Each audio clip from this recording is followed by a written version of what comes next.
সাবেক প্রধানমন্ত্রী শেখ হাসিনা নিজের ক্ষমতা টিকিয়ে রাখতে বাংলাদেশকে ভারতের কাছে সমর্পণ করে দিয়েছিলেন।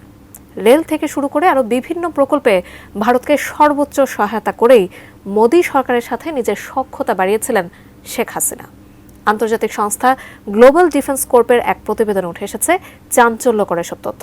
বিস্তারিত জানাচ্ছেন ইশতিয়াক হোসেন।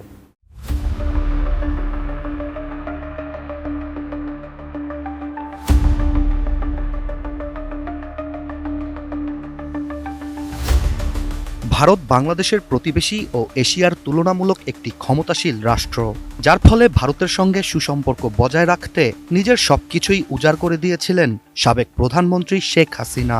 তবে ভারতের সাথে সম্পর্ক তৈরির পেছনে বাংলাদেশের উন্নতি থেকেও বেশি গুরুত্বপূর্ণ কারণ ছিল শেখ হাসিনার নিজ ক্ষমতা ধরে রাখা।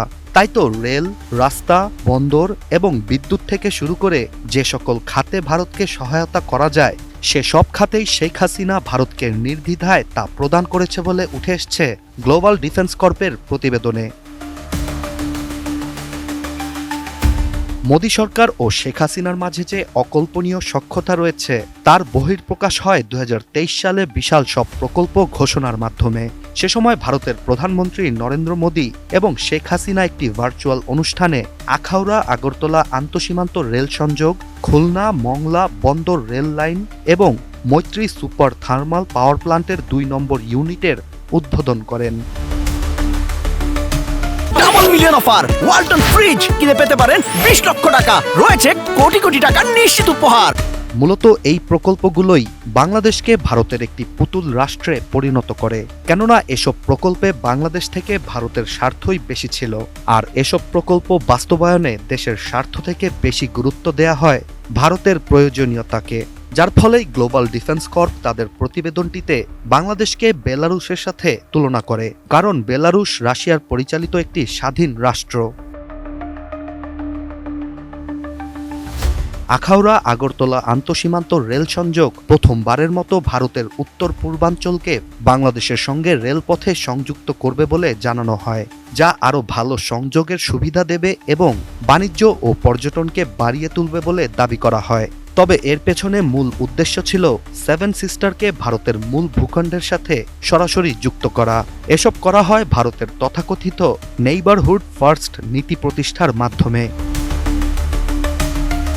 বাংলাদেশ থেকে ত্রিপুরাকে সংযুক্ত করা রেল লাইনটির মোট দৈর্ঘ্য 12.24 কিলোমিটার, যা তৈরিতে ব্যয় হয়েছিল 150 মিলিয়ন মার্কিন ডলার, যার মধ্যে 50 মিলিয়ন ডলার আসে ভারত থেকে।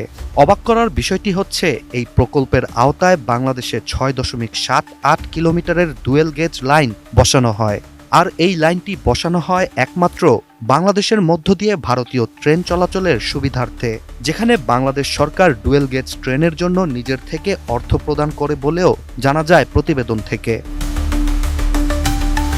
এসব প্রকল্প বাস্তবায়নে ভারতের মূল পরিকল্পনা ছিল 10 বিলিয়ন ডলারের অনুদান এবং উচ্চ সুদের ঋণ প্রদানের মাধ্যমে বাংলাদেশকে একটি ঋণের ফাঁদে ফেলে পুতুল রাষ্ট্রে পরিণত করা।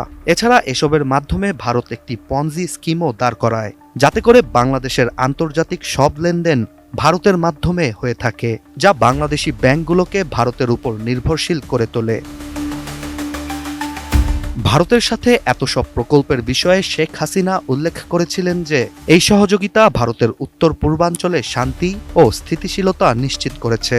তবে এসবের মাধ্যমে বাংলাদেশ কি পেয়েছে বা ভবিষ্যতে কি পাবে সে বিষয়ে কোনো কিছুই জানাতে পারেননি বাংলাদেশের ক্ষমতাচ্যুত প্রধানমন্ত্রী শেখ হাসিনা।